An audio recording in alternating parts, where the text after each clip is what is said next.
Luis Vázquez Varela, me parece que es un colombiano que ha hecho herramienta de Visual Basic y que funciona bien nomás con todas sus características.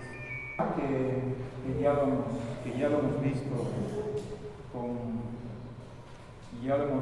les mencionaba, con el pavimento flexible, nos va a permitir determinar el espesor. ¿Cómo funciona este programa? Pues fundamentalmente funciona tomando los tres parámetros que les había mencionado. Uno es parámetro de carga, otro es parámetro de resistencia del material de las capas de pavimento que sea rígido o flexible, y el otro son las características de la subrasante. Inmerso en esos parámetros son otros parámetros de menor importancia, pero que también son relativamente relevantes, que van a ser la serviciabilidad, que va a ser la certidumbre que van a tener de los resultados o de los valores introducidos dentro del programa. Entonces, para comenzar a trabajar se tiene la parte de que se tiene que colocar, ya no en este caso por defecto sale pavimento flexible.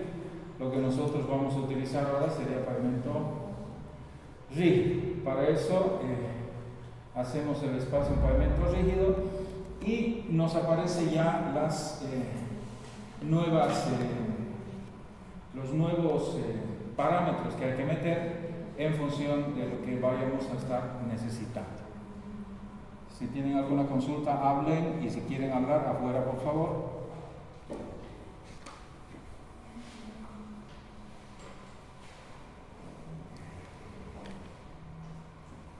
Tenemos los valores de confiabilidad. Fíjense que confiabilidad está en función, si ustedes entran a confiabilidad, está en función de varios elementos. Tenemos la confiabilidad para diferentes tipos de vías, en este caso interestatal, arterias principales, locales y colectores. En función de esos tipos de vías o clasificación de función de la vía, tenemos nosotros además dos subclasificaciones que vendrían a ser clasificación urbana y rural. Eso significa que la confiabilidad va a estar en función de la envergadura de la carretera. Significa que una autopista o una interestatal, o sea, tiene un flujo ya estable, ya establecido, y la variabilidad no es demasiado. Quiere decir que en el tiempo no va a variar a lo que nosotros, del cálculo que nosotros tengamos a futuro. Entonces, la confiabilidad que vamos a tener, fíjense, en algunos casos podría asumirse hasta el 99.9%. Quiere decir que es una vía estable, no va a variar mucho en el tiempo, porque ya es cuando se habla de autopistas y demás, que son vías que se han establecido en mucho tiempo. En cambio, cuando se habla de locales, son vías que normalmente son poco transitadas y estos pueden sufrir cambios relativamente importantes. Normalmente, ¿cuáles son estos cambios? Se hace una fábrica en algún lugar, o urbanización en algún lugar, o alguna empresa en algún lugar, y el flujo en esas vías comienza a cambiar fuertemente. Eso significa que van a haber cambios fuertes en el tiempo. Entonces, se pueden introducir valores desde el 50 hasta el 80%, porque puede cambiar en el futuro lo que nosotros estemos estimando en el presente. Tómense en cuenta que todo el número de ejes equivalentes que nosotros calculamos, lo calculamos con valor actual, con base al valor actual, pero con índice de crecimiento, es decir, con probabilidades de crecimiento. Pero no solamente eso hace cambiar el tránsito futuro, sino también va a hacer que haya modificaciones o cambios importantes en las urbanizaciones o en el lugar donde se está construyendo la vía. ¿No? Eso es para la confiabilidad. Entonces tenemos nosotros que de 50 a 80 podemos tomar 65 si queremos tomar un valor relativamente confiable. Si no, aquí hay 60 y 70, podemos asumir el más desfavorable 60, el 60%, y lo que es la desviación estándar, lo propio. La desviación estándar está ya más para pavimento rígido y para pavimento flexible. En este caso, considerando la varianza futura y sin considerar la varianza futura. Esta es la seguridad que nosotros tenemos de la adquisición de datos, el tiempo que hemos adquirido los datos y considerar que va a variar o no va a variar en el futuro los parámetros que nosotros hemos medido. En este caso es para pavimento rígido. Vamos a considerar la varianza futura, es irse por el lado más favorable,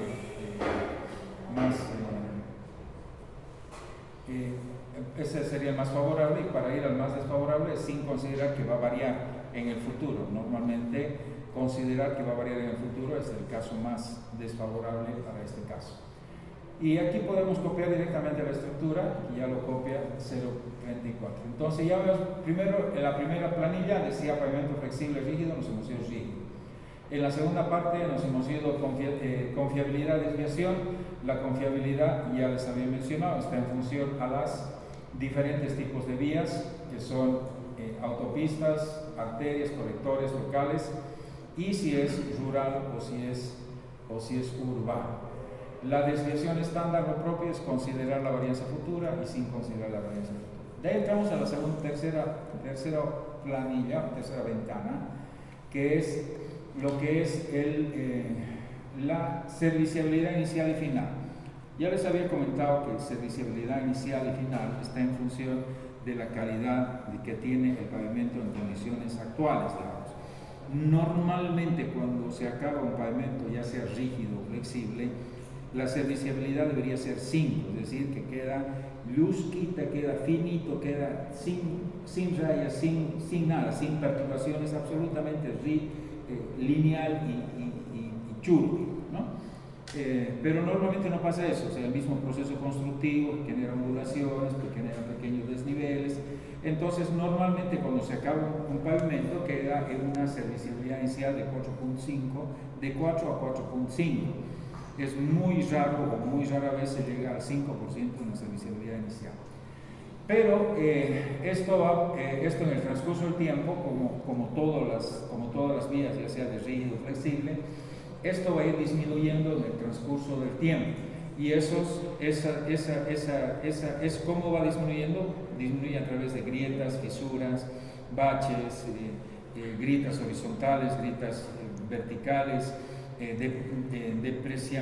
depreciación o hundimientos que se generan en el pavimento rígido y flexible. Entonces genera ciertas irregularidades en el transcurso del tiempo por el mismo uso que se hace. Entonces, para este tipo de cosas se consideran carreteras principales, secundarias y la condición de falla. En este caso, para pavimento flexible tenemos serviciabilidad inicial de 4.2 y en el rígido serviciabilidad inicial de 4.5.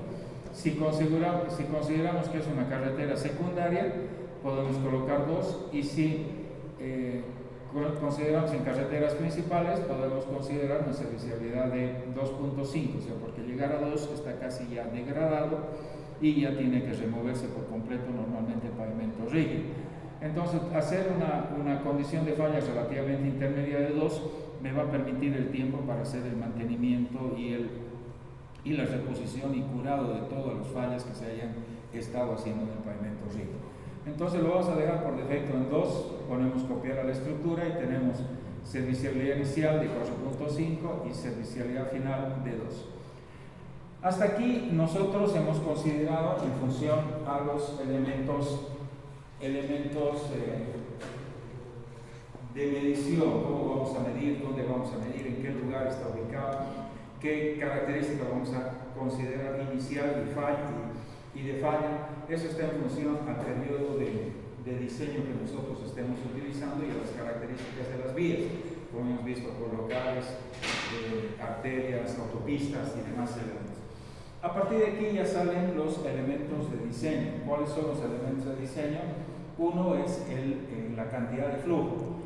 Normalmente el más simple concepto de flujo es número de autos por día, o sea, el número de vehículos día, que se puede medir en un día son 50, pero el análisis de flujo que se coloca aquí va un poco más allá. ¿Por qué va más allá? Porque lo que se coloca aquí es el número de ejes equivalentes. ¿Qué significa ejes equivalentes? Significa que el programa asume un valor de número de repeticiones o es equivalentes a un vehículo tipo. El vehículo tipo que utiliza la AASHTO normalmente es el de 18.000 libras, que son 8.2 toneladas en unidades métricas. Eso significa que todo lo que calcula la AASHTO lo calcula para ese tipo de vehículo. Entonces, ¿qué es lo que se hace para transformar un vehículo que no es de 18.000 libras a ese de 18.000 libras? Pues se hace transformaciones o tiene factores de carga que transforman ese vehículo ligero o ese vehículo más pesado a un vehículo de 18.000 libras. Eso significa que yo, si tengo, por decir, 50 vehículos de 18.000 libras, yo no necesito hacer ninguna transformación, directamente son 50 vehículos de 18.000 libras. Pero si yo tengo 10 vehículos pesados, puede equivaler al doble en función de su factor de carga. Normalmente, si yo pongo que vale 2, entonces si han pasado 10, si el factor de carga es 2, quiere decir que ejes equivalentes van a ser 20 vehículos que han pasado.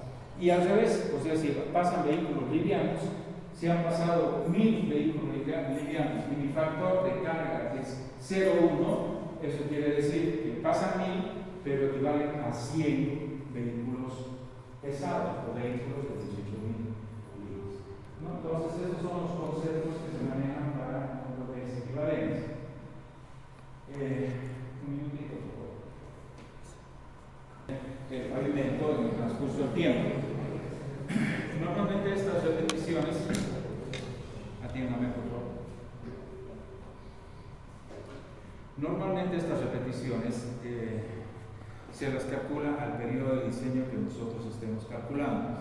¿Qué significa eso? Significa que si yo estoy haciendo un diseño de pavimento flexible, yo tendré que analizar por un periodo de diseño de unos 10 a 20 años cuando mucho. Normalmente el tiempo de vida útil del pavimento flexible es de 10 a 20 años en función de la calidad y el tráfico que se presenta.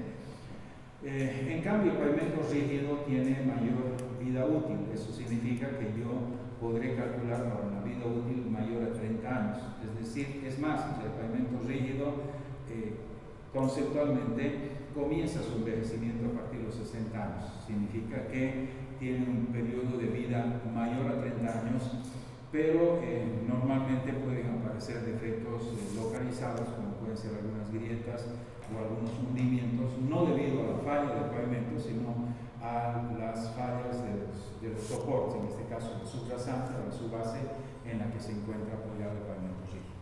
¿No? Entonces tenemos esos elementos para medir y vamos a poner un valor cualquiera. El programa, lo bueno es que además tiene un registro de valores mínimos y máximos. O sea, yo voy poniendo un valor y el programa me va a ir ajustando ese error, hasta que se coloque. ¿Por qué salen esos errores? Porque normalmente la norma indica que los rangos de variación para los diseños podrán ser, pues, ¿no?, de 5 millones a 56 o 550 millones de vehículos. Más allá de eso no se ha probado. Todas estas fórmulas o todo este análisis son con procedimientos semi-empíricos. Significa que los gringos o en Estados Unidos han hecho pasar y pasar los vehículos y han ido midiendo deformaciones, deflexiones, detornamiento en el transcurso del tiempo. Eso significa que son fórmulas relativamente probadas o experimentadas en el lugar de origen, ¿no? Entonces va dando rangos mínimos de medición. Entonces, por decir, la resistencia a flexotracción o las características del hormigón también tienen rangos mínimos, aunque los yankees utilizan valores relativamente fuertes, es decir, para pavimentos rígidos de alta resistencia. En nuestro medio podemos utilizar valores de 240 kilogramos centímetro cuadrado, pero allá mínimamente es arriba de 350 kilogramos centímetro cuadrado. Eso significa que son hormigones de alta resistencia para nuestro medio o nuestra construcción relativamente normal. Entonces, cada vez que pongamos nosotros valores menores, el programa va a indicar que está fuera de rango y pueda repetir. Por ahora vamos a hacer, para un ejemplo, de poner un valor cualquiera arriba de 5 millones. Pongamos justamente 5 millones. A ver, 1, 2, 3, 4, 1, 4, ¿no? 5.000, estamos poniendo algo. ¿Cómo se calcula? Ya lo hemos visto en pavimento flexible. Tenemos los vehículos que pasan día de los diferentes tipos de vehículo, tenemos los factores de carga de los diferentes tipos de vehículo, y lo único que hacemos es multiplicar los números de vehículos por su factor de carga, hacer la suma total, y de ahí, con el índice de crecimiento, nosotros determinamos el número de ejes equivalentes a futuro en función del periodo de retorno o periodo de diseño de trabajo. Tenemos el módulo de reacción de la subrasante. Ya no me acuerdo cuánto es este libro pulgada. Iré poniendo 500 para comenzar. Después tenemos el módulo de elasticidad concreto. Este módulo de elasticidad normalmente está en función, se lo puede sacar el módulo de elasticidad, pero normalmente también se lo puede estimar a través del módulo de rotura. ¿Qué es el módulo de rotura? O es la resistencia a compresión, del cemento. O sea, ¿cuál es ese ensayo? Es el convencional que ustedes ya han debido ver, es la rotura de la probeta, es la resistencia a la compresión axial, es decir, la resistencia a la compresión del concreto. Esto en libras pulgada cuadrada también pondremos algún valor, no sé, creo que tiene que estar arriba de 500 o 5000, ya vamos a ver.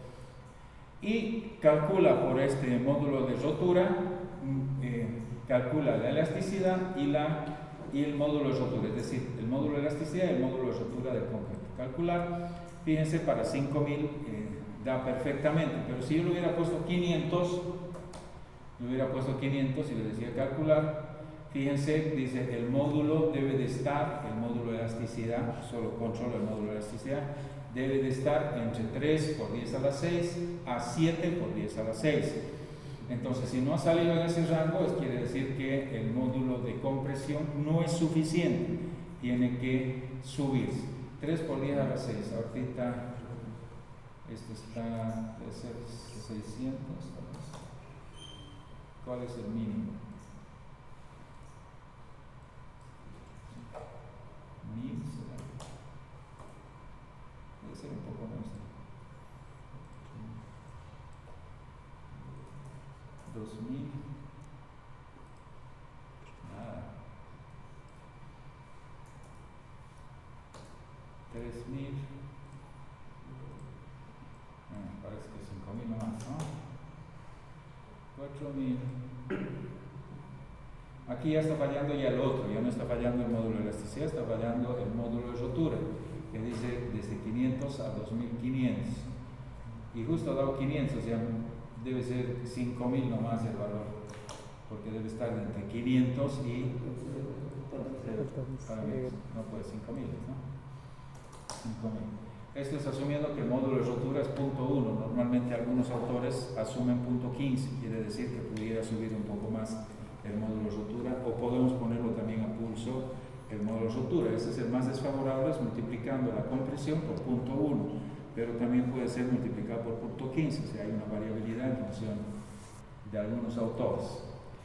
Con 5000 da el módulo de rotura lo mínimo y el módulo de elasticidad lo mínimo. 5000, si ustedes se fijan, si lo transforman a kilogramos centímetro cuadrado, va a ser un cemento de alta resistencia, arriba de 300 kilogramos centímetros cuadrados. Entonces, son de alta resistencia, ¿no? Entonces, copiar la estructura, tenemos 5000 y ya ponemos el resto de los otros valores. ¿Cuáles son los otros valores? Es el coeficiente de transmisión de carga, que está en función de que si es asfalto o cemento posto. En este caso es anclada o no es anclada. En nuestro caso, como no tiene nada, vamos a ponerle que no es anclada y copiamos a la estructura. Es anclada al concreto y cemento posto.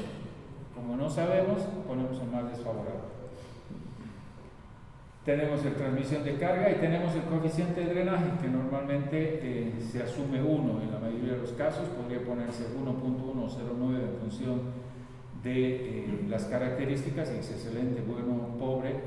Normalmente asumimos que todo terminado de cemento de hormigón o de pavimento rígido va a tener un acabado relativamente bueno, y asumimos en este caso a más del 25%, que sería asumir la parte más desfavorable, y colocamos un coeficiente de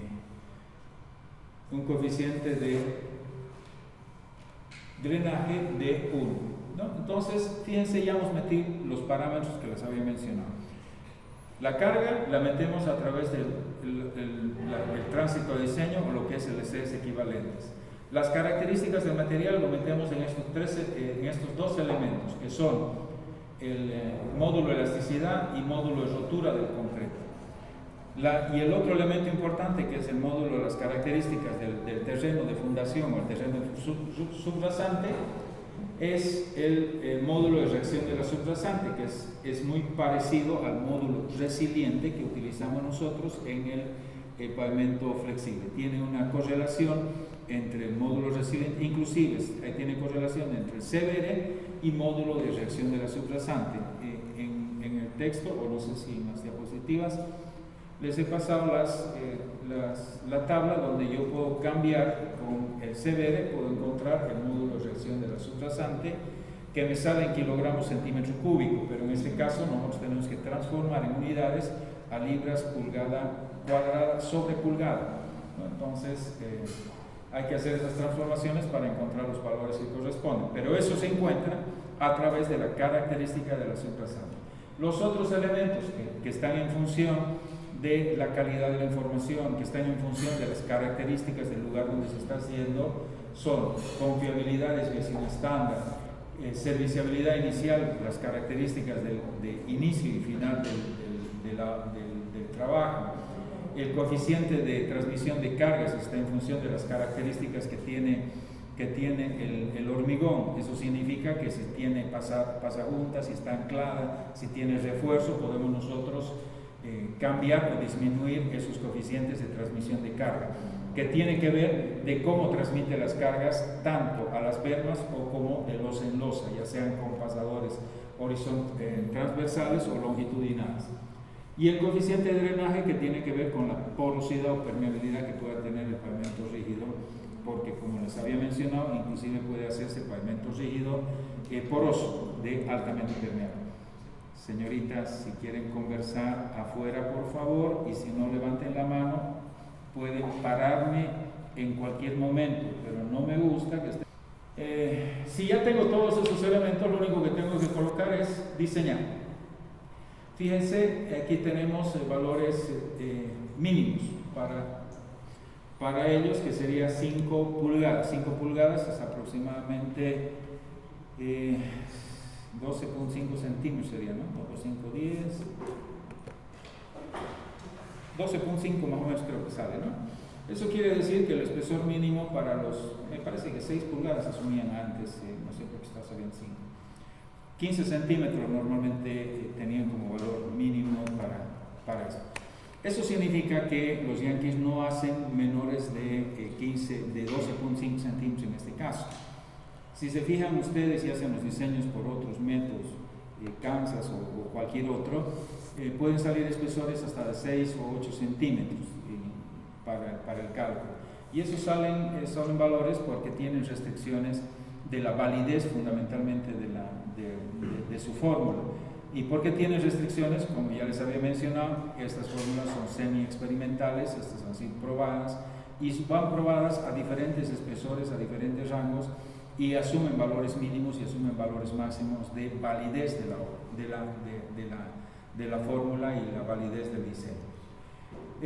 Les decía que en este caso sale 5 pulgadas, pero el valor real del espesor de la losa sale 2.53. Al igual que lo que es el diseño de pavimento flexible, en nuestro medio existen valores mínimos de diseño. Les había mencionado que hay valores mínimos de espesores de la carpeta de concreto. Si ustedes van a este programa, el valor mínimo de diseño me parece son 6 pulgadas. Eso significa que son 15 centímetros de espesor mínimo que tiene de la capa de rodadura, en este caso de pavimento flexible. Pero en este caso está tomando valores mínimos del espesor del cemento, de la capa de pavimento rígido de 5 pulgadas, equivalente a 12,5 centímetros aproximadamente. Eso es a nivel general el cálculo. Lo único que tenemos que determinar nosotros es el espesor. Si nosotros tuviéramos un valor mínimo en nuestro medio, como lo hay, aquí se han construido pavimentos rígidos de 10 centímetros, su valor mínimo de pavimento rígido en nuestro medio es 10 centímetros. Al igual que el espesor del pavimento flexible es 5 centímetros, o sea, se han construido menos, pero en concreto de pavimento rígido 5 centímetros. Entonces lo único que tenemos que colocar es el valor mínimo en este caso, que sería 10 centímetros para nuestro medio como valor mínimo, ¿no? Esto les decía también que tiene las restricciones. Fíjense, si yo pongo 5000, pongo diseño, también me sale un valor donde me dice que el rango de tránsito debe de estar entre 0,05 a 1 millón de ESALs. ESALs es número de ejes equivalentes, ¿no? Entonces tengo que poner por lo menos 600, creo que llegaría, pues, ¿no? 0,1.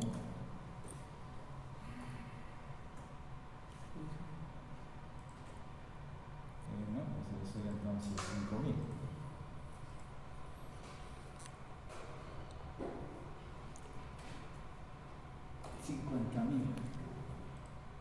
Con 50.000, que sería el valor mínimo de ejes equivalentes, y también puede tener un valor máximo. Bien, tiene que estar en 1000 millones. Entonces un cerito menos seguramente va a funcionar. Y a mayor número de ejes equivalentes, fíjense, mayor de ejes equivalentes, inclusive da una señal de que es mayor a 14 pulgadas, o sea, eso implica que el rango de validez de lo que es la fórmula AASHTO está entre 5 pulgadas y 14 pulgadas, porque ha salido 19 pulgadas y indica que se ha salido del rango máximo de diseño finalmente, ¿no? O sea, cuando ya salen estos valores de 14, mayores a 14, ya se tiene que pensar en pavimentos rígidos reforzados, ¿no? Que hay que poner armadura, hay que poner ya sea refuerzos horizontales, verticales y demás elementos. Eso es a nivel general el uso del programa. ¿Dudas, consultas, preguntas?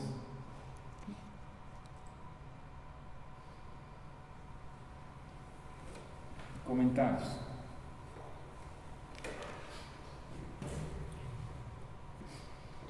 ¿Dudas, consultas, preguntas, comentarios?